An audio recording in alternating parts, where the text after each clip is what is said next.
First, we start out with interphase. During this phase, the chromosomes are uncondensed, but they're in the process of replicating, and there's 2 centrosomes in the cell. Then we move to prophase 1, which is the longest stage of meiosis, and the chromosomes begin to condense. During this time, homologous chromosomes are loosely pairing with each other, and this occurs, and it's called crossing over or synapsis. Basically, they form tetrads, and at the chiasmata, some of the DNA is being crossed over and shared. The spindle microtubules also elongate during this time, and the nucleoli disperses.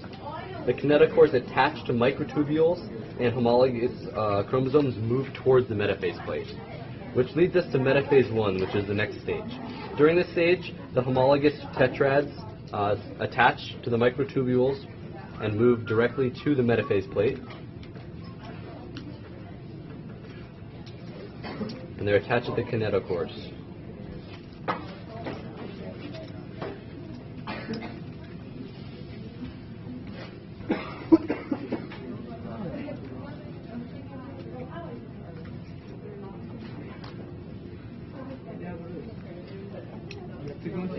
So, then we go to anaphase 1, and the spindle apparatus starts to pull them apart. The sister chromatids basically are formed now, so the homologous tetrads are now pulled apart to opposite sides of the cell, or opposite poles of the cell, and this is called the law of segregation. It basically states that they are going to be separated at this time to different potential gametes. So after this comes telophase 1 and cytokinesis, and basically we're ending with a haploid cell here, 2 haploid cells. Cytokinesis basically makes it into 2 cells separately.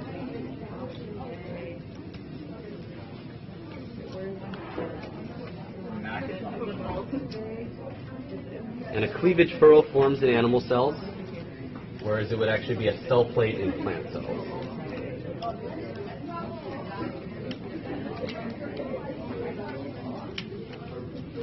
So this is the end of meiosis 1.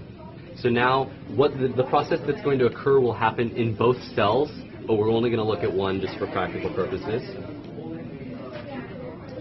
So we start with prophase 2, the first part of meiosis 2, and the spindle apparatus again is going to be forming. And at this point, again, the sister chromatids are going to be attaching, and they're going to be moving towards the metaphase 2 plate.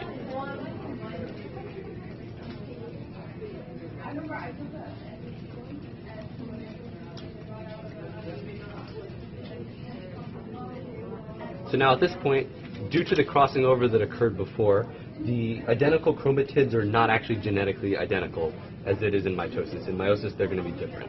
So they form the metaphase plate, and the kinetochores attach to the microtubules at the opposite ends.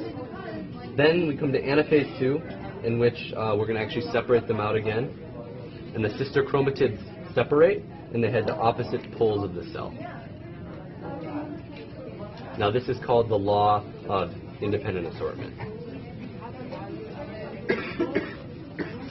And finally we end with telophase 2 and cytokinesis, in which we're actually going to see the chromatids decondense again. And we're ending, we only show it 1 here, but we're going to be ending with 4 overall haploid daughter cells. These are called the gametes. And they're all genetically distinct from each other as a result of both the laws of segregation and independent assortment, as well as crossing over. And this will either cause 4 sperm cells or 1 egg cell to be created. And that's the miracle of life in meiosis. Thank you, everybody.